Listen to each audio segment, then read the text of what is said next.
बिस्मिल्लाहिर्रहमानिर्रहीम। अस्सलाम वालेकुम। इनसाइट्स विद उबैद भट्टी में आपको खुशामदीद। सेनेट इंतखाबात सर पर हैं।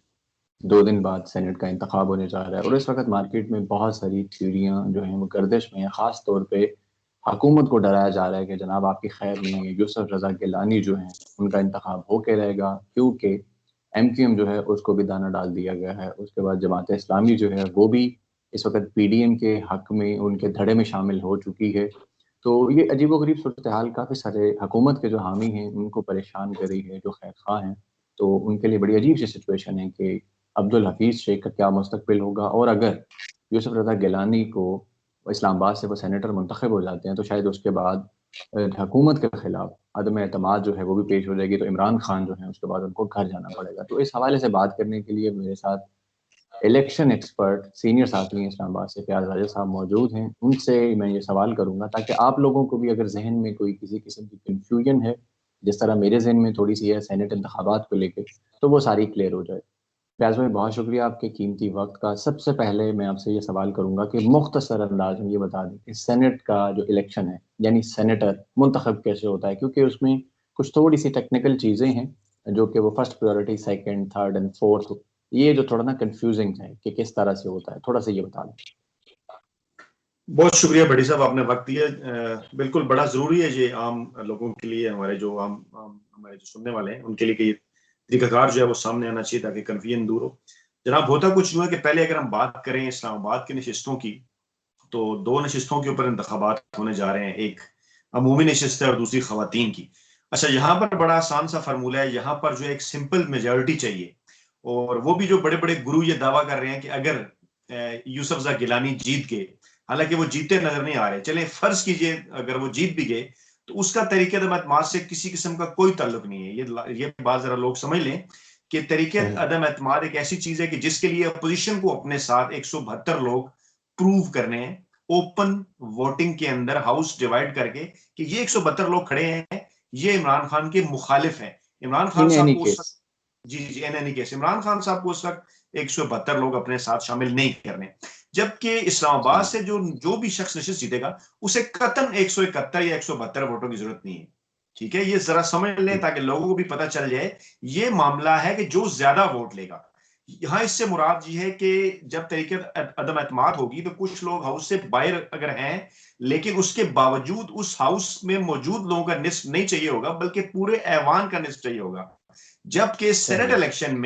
सेनेट इलेक्शन में जो लोग वोट डालेंगे, प्रायोरिटीज में बाजुकात गलतियां भी हो जाती हैं, बाजुकात डबल वोटिंग भी हो जाती है। जितने वोट डलेंगे, फर्ज कीजिए 342 की बजाय 330 वोट डलते हैं, तो जो 166 वोट लेगा वो जीतेगा। फर्ज करें 300 वोट डलते सही। हैं, तो जो 151 वोट लेगा वो जीतेगा। ये बात होगी ठीक। Simple budget. अच्छा, पंजाब की तरफ आ जाए। पंजाब में 11 नशिस्तों पे इंतखाबात जो हैं वो होना थे। वहां पे आपको पता है कि मामलात जो है वो तय पा गए। वैसे अमूमी नशिस्तों के लिए वहां का फार्मूला ये है कि एक फिगर निकाला हुआ है, गोल्डन फिगर जिसे इलेक्शन कमीशन उस फार्मूले के तहत कहते हैं। उसके लिए तकरीबन जो है वो 53 लोग जरूरत होते हैं। लेकिन ये 53 हाईएस्ट फिगर है, जरूरी नहीं है। यानी कि सेट्स बनाए जाते हैं लोगों के, और कहा जाता है कि ये 53 लोग फलां बंदे को प्रायोरिटी पे नंबर 1 के ऊपर टिक करें। ठीक है, अब इस सही। हिसाब से उसको अगर 7 के ऊपर डिवाइड किया जाए, यानी कि 7 नशिस्तें अमूमी, 371 जो कि पंजाब असेंबली के रुकन है, तो 53 का फिगर आता है। यानी 53 के ऊपर एक सेनेटर पंजाब में बनता है। सिंध में 168 नशिस्तें हैं, वहां 7 पे डिवाइड करें तो 24 पे एक सेनेटर बनता है। केपी में 145 है, वहां 7 पे अगर आप उसको करें डिवाइड तो 20 पे बनता है। बलूचिस्तान में 65 है, वहां 7 पे डिवाइड करें तो तकरीबन 9 पे बनता है। लेकिन ये हाईएस्ट फिगर है। इसका कतन ये मतलब नहीं है। मैं एक मिसाल से आपको समझाता हूं।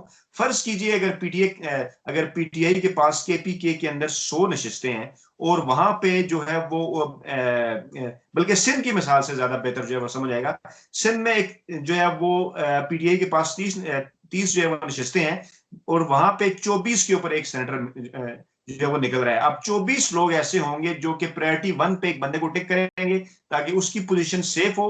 नेक्स्ट जो 6 होंगे वो अपने इत्तेहादियों के साथ मिलकर, यानी वहां पे जीडीए उनका इत्तेहादी है, एमकेएम उनका इत्तेहादी है, उन लोगों को साथ शामिल कर कर नए 24 वन प्रायोरिटी हासिल करने की कोशिश करेंगे, तब उनकी दूसरी सीट निकलेगी। अच्छा, वन सही। प्रायोरिटी अगर वन प्रायोरिटी बाज लोगों की बराबर हो जाए, फर्ज कीजिए उबैद भट्टी की और फयाज राजा को, दोनों को 23 लोगों ने प्रायोरिटी 1 पे रखा है, 24 का फिगर नहीं आया, कम पे भी बन जाते हैं। फिर सेकंड प्रायोरिटी देखी जाएगी कि उबैद भट्टी को सेकंड प्रायोरिटी पे कितने लोगों ने रखा, थर्ड, और फिर फयाज राजा को सेकंड पे कितने में रखा। यानी उस वक्त तक जब तक रिजल्ट नहीं निकलेगा ये प्रायोरिटी चलती रहेगी। और नहीं, एक लेकिन और एक है चीज, एक सवाल फयाज भाई, मतलब जी देखें, फर्ज करें कि पीटीआई के 100 एमपी हैं और हम बात कर लेते हैं पंजाब की, फर्ज करें जी जी अब 100 हैं और उन्हें पता है कि 50 या 52 53 पे एक सेनेटर है, तो वो पार्टी जो है बैठ के ज़ाहिर है डिस्कस तो करती होगी ना, सारी चीजें प्लान के साथ होती होंगी कि भाई फलां जी 50 लोगों ने इस बंदे को दे देना है, फलां 50 ने सेट इसको दे देना है, तो फिर सेकंड प्रायोरिटी का तो सवाल मेरा ख्याल है फिर नहीं आना चाहिए। सेकंड प्रायोरिटी का इश्यू तो तब आना चाहिए जब आपकी डिस्कशन ही नहीं हुई आपस में कि आपने किसको वोट देना है, आपने किसको देना है। नहीं नहीं नहीं नहीं, मैं शायद समझा नहीं पाया, मैं दोबारा बताता हूँ। यानी जितने भी उम्मीदवार हैं, फर्ज कीजिए पीटीआई के अमूमी नशिस्तों पे 7 उम्मीदवार हैं, ठीक है जी, और जितने भी लोग हैं वो 7 को वोट देंगे, 1 से लेके 7 तक। मैं फर्स्ट प्रायोरिटी की बात कर रहा हूं कि एक शख्स को तो पहली प्रायोरिटी पे करेंगे, लेकिन किसी को दूसरे पे रखेंगे, किसी को तीसरे पे, किसी को चौथे पे, किसी को पांचवें पे, छठे पे, सातवें पे। यानी कि उन 54 ने जिन्होंने जो है वो वैद भट्टी को पहली प्रायोरिटी पे रखा, वो दूसरी प्रायोरिटी पे भी किसी पीटीआई के रुकन को रखेंगे, तीसरी पे अच्छा, भी किसी को मतलब दूसरी रखेंगे। और तीसरी भी देना है आपने। जी बिल्कुल, जी बिल्कुल, सब लोगों को ठीक ठीक वोट ठीक। देने हैं।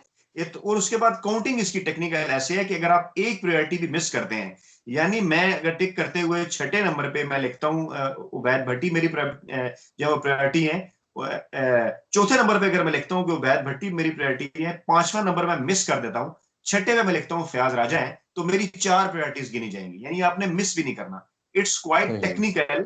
इसीलिए मुकम्मल तौर पर सिर्फ यही नहीं होता कि हॉर्स ट्रेडिंग होती है, बल्कि ये भी होता है कि लोगों की ट्रेनिंग भी नहीं होती। हमने वहां हम्म। देखा है फील्ड के अंदर कि लोग अपने कई वोट जाया भी कर देते हैं।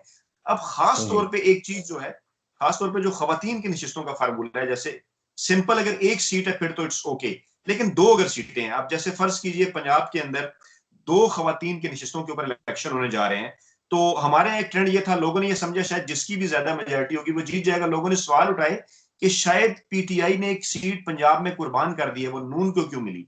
ऐसा नहीं है, क्योंकि पीटीआई के जो 180 अरकान हैं वहां पे वो जो है वो खवातीन की नशिस्त के ऊपर तो एक दफा प्रायोरिटी एक खातून को देंगे, बाकी को सेकंड देंगे। लेकिन जो पीटीआई के 160 लोग हैं वो भी तो अपनी खातून रुकन को 160 दफा फर्स्ट प्रायोरिटी देंगे।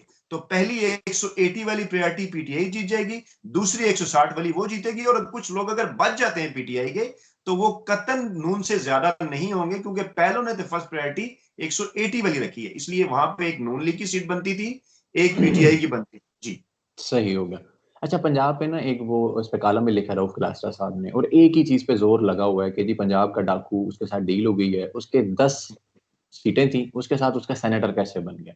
अब ये जी एक खास तमाशा लगा हुआ है और यूसुफ रजा गिलानी के ऊपर तवज्जो नहीं जा रही बहुत सारे लोगों की, खास तौर पे कि उधर क्या हो रहा है। हालांकि जमात इस्लामी जैसी अपराइट और मजहबी जमात जो है, जिसके बारे में बहुत तनकीद हो रही है कि जनाब आपकी तो समझ ही नहीं आई थी, आप 30 दिसंबर को कह रहे थे कि पीडीएम का टोला एक बयानी है जो मफादात के लिए इकट्ठा हुआ है, आज आप उनके उसको जाके वोट दे रहे हैं। तो आप जरा मुझे ये बता दें कि ये क्या कहानी है, कि क्या डील हुई होगी, परवेज इलाही ने किस तरह डील करवा दी कि अनअपोज्ड सारे इनके मुंतखब हो गए। अच्छा, देखिए जी, ये जैसा कि मैंने आपको बताया, देखिए वहां पे पंजाब असेंबली के अंदर इत्तेहाद है ना, एक हुकूमती इत्तेहाद है। अगर पीटीआई के 180 अरकान है, उसके अंदर काफ लीग के लोग भी शामिल करें, आजाद भी शामिल करें, ये 200 के करीब जाके पहुंच जाते हैं, ठीक है। बाकी 170 के करीब लोग पीपल्स पार्टी और मुस्लिम लीग नवाज के हैं। अब डेफिनेटली 371 में 200 अगर एक तरफ है, 170 एक तरफ है, तो आप ये खुद ये डिफरेंस देख लें कि 11 में से जो फर्क पड़ता है वो 6 और 5 का ही पड़ता है। मुस्लिम लीग काफ जो है इत्तेहादी है, परसेंटेज की बात है ना, इट्स ऑल अबाउट मतनासिब नुमाइंदगी, परसेंटेज की, जो लोगों को समझ नहीं आ रहा। परवेज इलाही ने सिर्फ 10 नशिस्तों के ऊपर एक सीट हासिल नहीं की, बल्कि पीटीआई के जो लोग बच रहे थे वो सारे साथ मिलके एक सीट हुकूमती इत्तेहाद के पास आ गई ना, 11 सही। नशिस्तें हैं। जैसा कि हुकूमत में वो वहां पे क्योंकि बड़ी टाइट सिचुएशन है, ठीक है, 171 एक तरफ और 200 के करीब लोग एक तरफ, यानी कि आप यूं समझ लीजिए कि एक तरफ 55% और एक तरफ 45%, बल्कि इसको मजीद कम कीजिए, 52% और 48%, इस तरह वहां हुकूमत चल रही है, ठीक है। और यही सही। 52% जो है वो 6 नशिस्तें बनती हैं, और 48 जो 5 नशिस्तें बनती हैं। वहां पर तो कामयाब एक कार्ड खेला है। इसी वजह से मरियम हमारे जराये के मुताबिक नाराज भी हैं, इस हवाले से खबरें भी चली हैं, ये बिल्कुल उन्हें भी पता नहीं चलने दिया गया।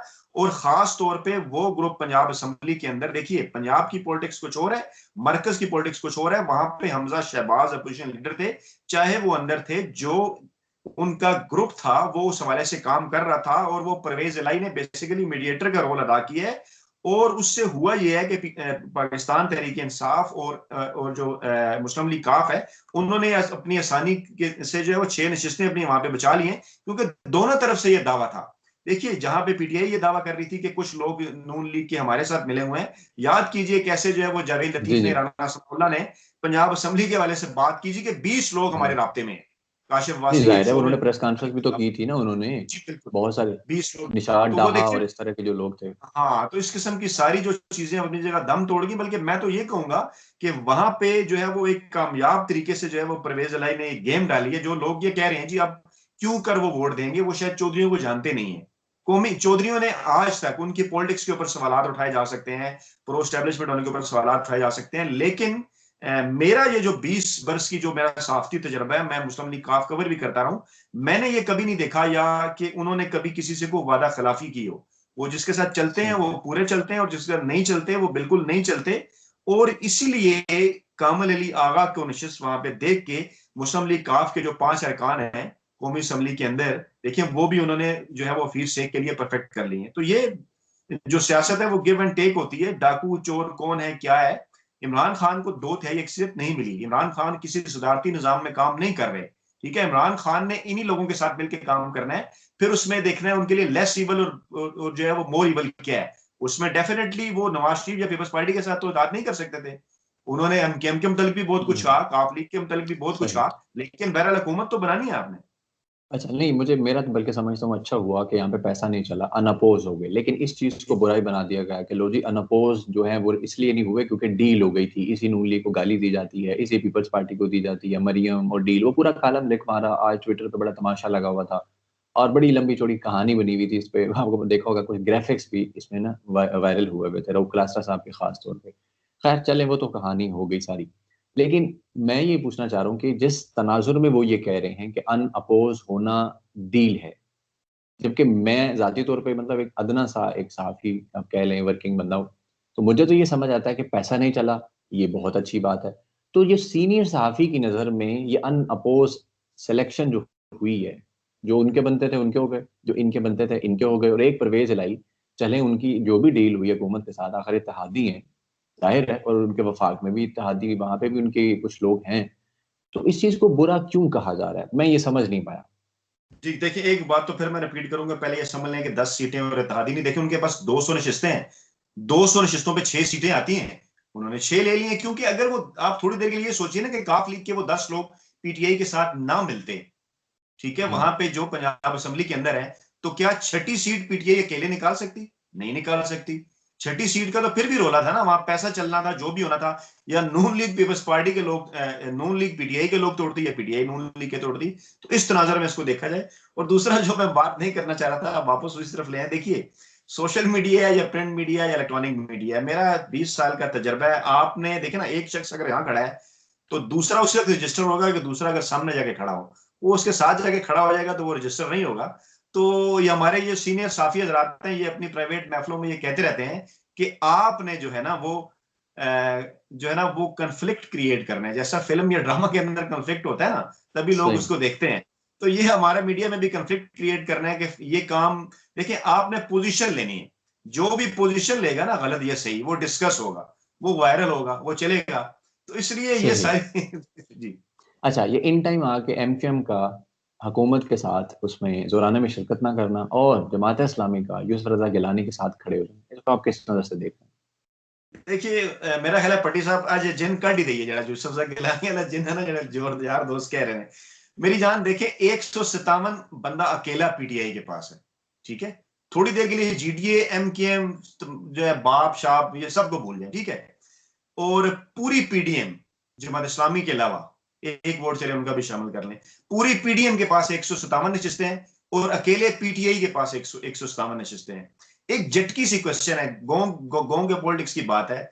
एक तरफ एक सियासी जमात है, उसको जो है वो 14 बंदे चाहिए, 171 अगर फर्ज कर लें, हालांकि मैं 171 को भी नहीं मानता कि 171 फीस लेने हैं तब जीतेगा। अब देखिए तो सही होता क्या है, ठीक है, अब उसको 14 बंदे चाहिए जो कि वैसे हुकूमती ताकत का हिस्सा है और 2.5 साल से हिस्सा है और आगे भी रहना चाहते हैं। दूसरी तरफ 6 जमातें हैं, ठीक है, वो 6 जमातों को 5 और जमातें चाहिए, ठीक है, और उनके साथ कुछ वादे दिलासे भी हैं और आगे क्या होगा वो भी है।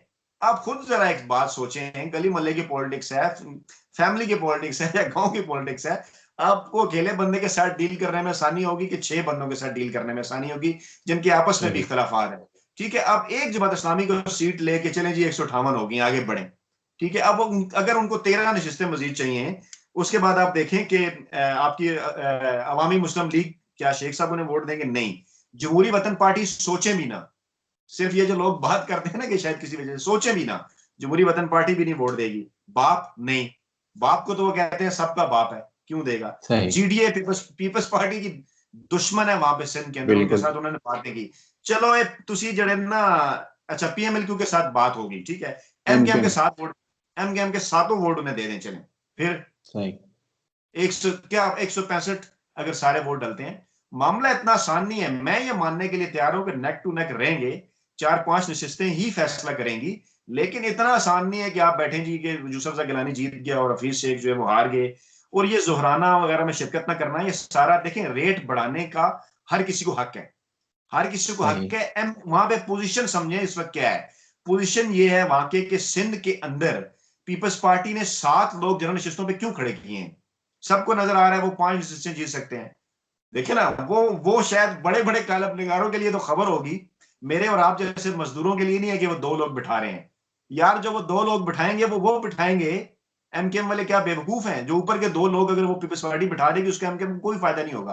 पीपल्स पार्टी ने जनरल नशिस्तों पे 7 लोग खड़े किए हैं भाई, उसमें से 2 बिठाने को कह रही है।